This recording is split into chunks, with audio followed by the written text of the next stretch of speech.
میں غالب بھائی دو چیزوں کو کور کروں گا، ہاں اور ہاں جی ہاں جی اس میں جو آپ کو سلائیڈیں بھیجی ہیں اس میں وہ جو ہوں، جس کو ان مومنوں نے مارا ہے اس کی اگر پکچر دکھا دیں پہلے، ہاں پھر میں یہ قرآن پہ آ جاؤں گا. یہ ہاں ہے جی، یہ فیملی ہے جی، یہ فیملی ہے. They are quite young.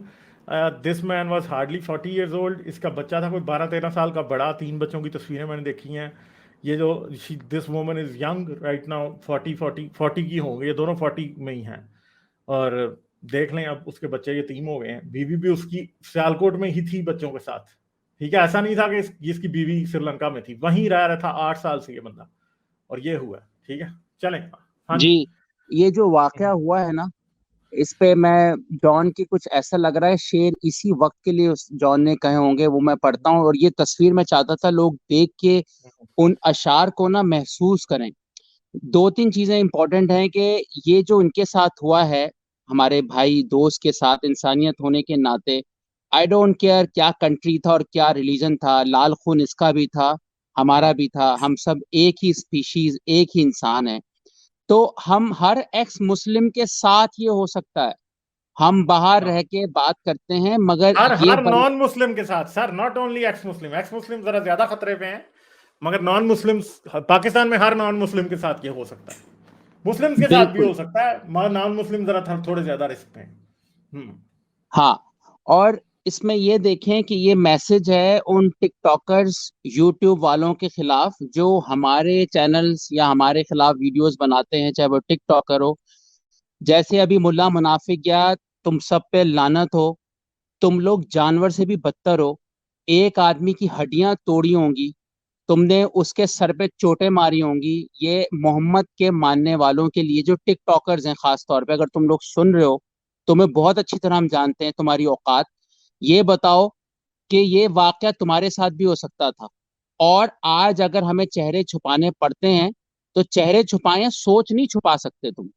یعنی اگر کوئی رائٹر لکھتا ہے نا تو وہ مر جاتا ہے لیکن اس کی رائٹنگ برقرار رہتی ہے. تو یہ جو سوچ ہے ریلیجن کے خلاف، ایکسٹریمزم کے خلاف، اس کو تم نہیں چھپا سکتے. میں آج چہرہ چھپا رہا ہوں، مجھے پتا اس لیے کہ میری سوچ تم تھوڑی چھپا رہے ہو. بات تو ہو رہی ہے، سب سن رہے ہیں مجھے.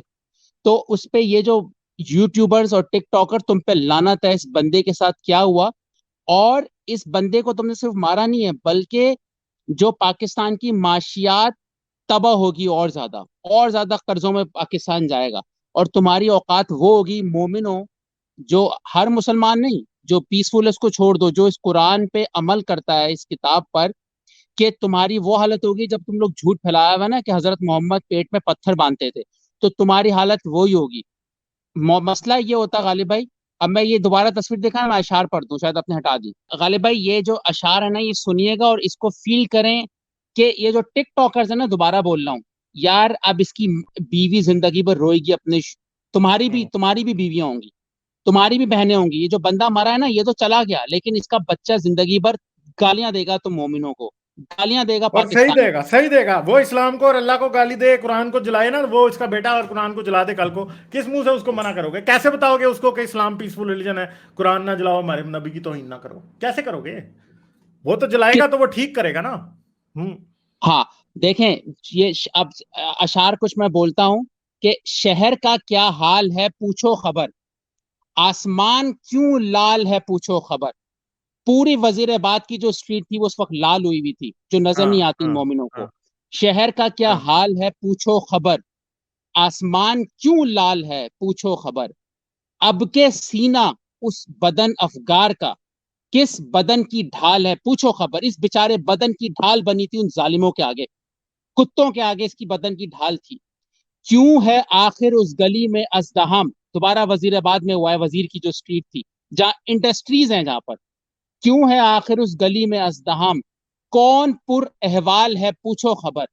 راہ میں اس شہسوار ناس کی، کس کا دل پامال ہے پوچھو خبر. ہر شخص کا جس کے اندر دل دھڑکتا ہے نا، کتوں، ٹک ٹاکرز، یوٹیوبر، تو کتوں نا، تمہارے پاس دل نہیں ہے، ہمارے پاس دل ہے سالو. تم مومن کون ہو؟ تم جانور سے بدتر ہو جو انسان کو مار دیتے ہو سالو کتابوں کے آگے. قرآن کی وجہ سے تم مارتے ہو نا، تو تم جانور سے بھی بدتر ہو. راہ میں اس شاہ سوار ناس کی، کس کا دل پامال ہے پوچھو خبر. یہ آخری شعر ہے. یہ جو سناٹا ہے سارے شہر میں، یہ جو سناٹا ہے سارے شہر میں، کیا نیا جنجال ہے, پوچھو خبر. یہ سالہ جنجال اس وقت تک رہے گا جب تک تم اسلام کو اصلی انداز سے پہچان کے کوڑے کے ڈبے میں نہ ڈال دو. بہت افسوس ہوتا ہے اس کی وائف کو دیکھ کے. یہ میری بھی وائف ہو سکتی ہے, کسی کی بھی وائف ہو سکتی تھی, کسی کا بھی بچہ ہو سکتا تھا. سالے تم کسی کنٹری والے کو عزت نہیں کرتے ہو, بھی بولتے ہو ٹورزم پھیلے گا. تمہارے ملک میں کوئی کتا بھی نہیں آئے گا اگر اس طرح سے تم بے گناہ لوگوں کو مارو گے. شکریہ غالب بھائی. غالب بھائی آپ اب آگے بس بات میں اپنی آئی کنٹینیو تھنک کریں. 8 سے 9 ہاں منٹ اور رہ گئے, ہاں سلطان ہاں اور ٹھیک امید ہے سے ٹھیک ہے, معافی. کریں اصل ہاں میں جی ہاں یہ جی. جو موضوع ہے یہ مجھے اتفاق سے جو واقعہ ہوا ہے نا اس سے ملا ہے اصل میں, تو یہ لنک اچھا کرنا ہاں جی. بڑا ضروری ہے. نمبر 1 کھولیں, نمبر 4 آپ نے کھولی ہوئی ہے سلائڈ, اچھا میں پیج نمبر نمبر میں نے 4 ڈال کھولیے, ٹھہریں ذرا ایک دیا. ہاں سیکنڈ. ہاں یہ 2 3 یہ 1 ہے, یہ 1 ہے نا. جی ہاں جی ہاں. کریں, جی جی بات کریں دیکھیں آپ. غالب بھائی, جو اس بے گناہ بھائی سری لنکن دوست, ہم اس کے ساتھ کھڑے ہیں, ہم اس کے غم میں, کیونکہ ہم مسلمان نہیں ہیں, ہم انسان ہیں اس لیے اس کے ساتھ کھڑے ہیں. یہ جو ایک آیت ہے نا, اس کو یوز کیا جاتا ہے اس طرح کے جب واقعات ہوتے ہیں, ٹھیک ہے, چاہے وہ مسلمان ہو چاہے نان مسلم ہو. یہ سورہ بقرہ کی مشہور زمانہ آیت ہے 256, دین میں جبر نہیں ہے. ٹھیک ہے, اس کا میں پورا ترجمہ پڑھ دیتا ہوں, اور میں جب اس کا آپ کو شان نزول بتاؤں گا نا تو آج لوگ حیران ہو جائیں گے اور اپنی انگلیاں چبائیں گے کہ یہ ہوا کیا دھوکہ ان لوگوں کے ساتھ قرآن کے ساتھ. اس کا شان نزول میں پھر ڈسکس کروں گا. اس کے لیے میں نے 2 کتابوں سے ہیلپ لی ہے, ایک ابن کثیر ہے اور دوسرا میں نے ایک گورے کی کتاب ہے, اس کا ریفرنس میں دوں گا. اچھا, یہ قرآن کی پوری میں آیت پڑھ دیتا ہوں کہ دین اسلام میں زبردستی نہیں ہے. یہ سورہ گائے کی آیت ہے, ٹھیک ہے. دین اسلام میں زبردستی نہیں ہے, ظاہر طور پر اور صاف طور پر گمراہی سے الگ ہو چکی ہے جو شخص بتوں سے اعتقاد نہ رکھے اور خدا پر ایمان لائے, اس نے ایسی مضبوط رسی ہاتھ میں پکڑ لی ہے اور جو کبھی ٹوٹنے والی نہیں. خدا سب کچھ سنتا اور جانتا ہے. اچھا غالب بھائی دیکھیں, میں جو ابھی گوری کی کتاب پڑھ رہا ہوں, میں آپ کی سلائڈ دکھاؤں گا, اس میں مجھے بڑا اچھی چیزیں مل رہی ہیں. اصل میں جو قرآن کا مسئلہ ہے وہ ہے یونیورسل ورسز اور جنرلائز آیتیں. ہوا یہ کہ قرآن کی آیتوں کو نا گڈ مڈ کر کے کچھ آیتوں کو یونیورسل بنا دیا جاتا ہے, حالانکہ وہ جنرلائز ہوتی ہیں, اور کچھ آیتیں جنرلائز نہیں ہوتی, اس کو یونیورسل بنا دیا جاتا ہے. یہ چورن سب سے پہلے جو امام جعفر بن صادق تھے نا, انہوں نے یہ چورن بیچا تھا. انہوں نے کہا تھا کہ جو قرآن ہے, ان سے پوچھا کہ بھائی قرآن کی آیتوں کو ہم کب کب لیں گے, تو انہوں نے یہ چول ماری تھی جعفر, جس کی رسپیکٹ آئی تھنک شیعہ اور سنی دونوں ہی کرتے ہیں, امام جعفر کی. انہوں نے کہا تھا کہ قرآن کی آیتیں ہر زمانے اور وقت کے لیے. یہ چول جب انہوں نے ماری تو اس کے بعد آپ کو پتا ہے ہر مسلمان یہ بات بولتا ہے, اگر وہ یہ چول نہ مارتے تو ہو سکتا ہے مسلمانوں کے پاس کوئی ڈیفینسو میکینزم مضبوط ہوتا. اب میں آپ کو اس آیت کے بارے میں پڑھ کے بتاتا ہوں اس کا شان نزول ہے کیا. میں پڑھ کے سناتا ہوں. یہاں یہ ابن کثیر ہے, یہاں یہ بیان ہو رہا ہے, کسی کو جبرن اسلام میں داخل نہ کرو, اسلام کی حقیقت واضح اور روشن ہو چکی ہے, اور پھر کسی اور جبر اور زبردستی کرنے والوں کی کیا ضرورت ہے. اللہ جس کا سینہ کھلا, دل روشن اور آنکھیں بینا ہوں گی تو وہ خود بخود اس کو دیکھ لے گا, اور اندھے بہرے کانوں والے پھوٹی آنکھوں والے اس سے دور رہیں گے, اور جبرن اسلام میں داخل کرنے کا کیا فائدہ. اچھا, یہ آیت کو جو علماء میں نا لڑائی رہی ہے, اس آیت کو ایز اے یونیورسل لیتے ہیں وہ, ٹھیک ہے. یعنی یہ کہتے ہیں کہ یہ جو دین میں زبردستی نہیں ہے, یہ ہر زمانے کے لیے, یہ ہمیں دھوکہ دیا جاتا ہے. مگر جو شان نزول ہے یہ ہر زمانے کے لیے نہیں ہے, یہ خاص واقعہ تھا, اس کا میں آپ کو بیان کرنا چاہتا ہوں. پیج نمبر 2 پہ آیا پلیز.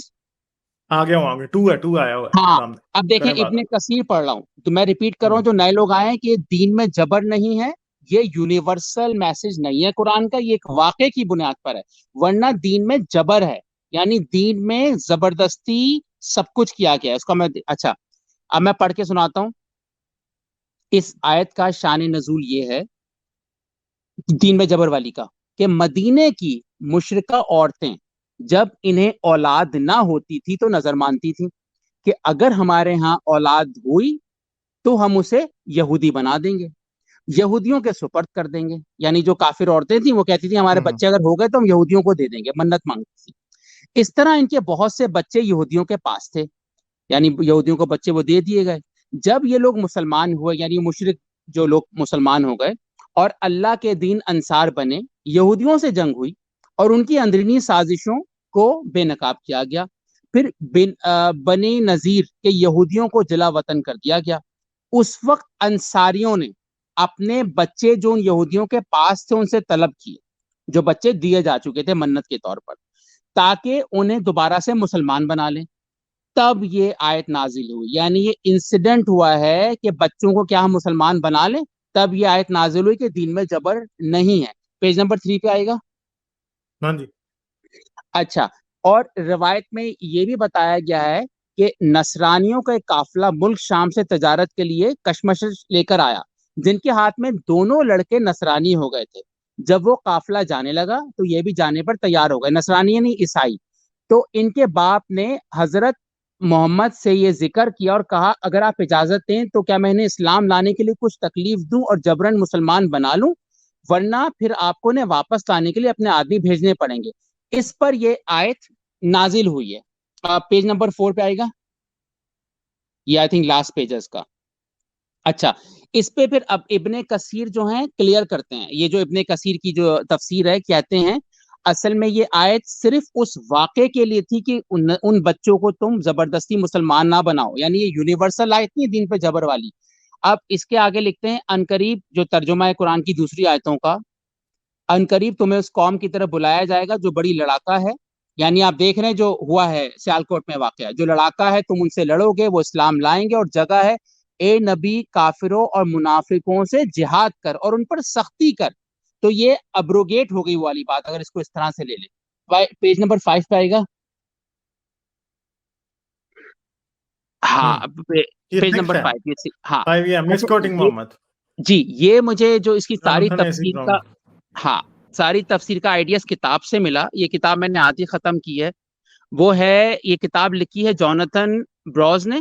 کتاب کا نام ہے مس کوٹنگ محمد, اور اس کتاب میں بہت ہی ڈیپ اسٹڈیز کی گئی ہے کیسے فقہ بنے, اور آپ ٹرسٹ زیادہ کر سکتے ہیں کیونکہ گورے نے لکھے, گورے کے ریفرنسز زیادہ اچھے ہوتے ہیں.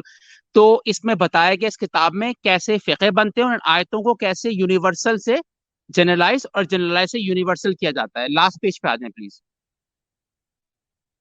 چھٹا نمبر 6. ہاں دیکھیں, اس میں یہی جو میں نے بات کی ہے نا کہ یہ جو آیت ہے اس دین میں جبر نہیں, اس میں یہ بات ہے یونیورسل میسج نہیں ہے قرآن کا, یہ ایک واقعے پہ ہے.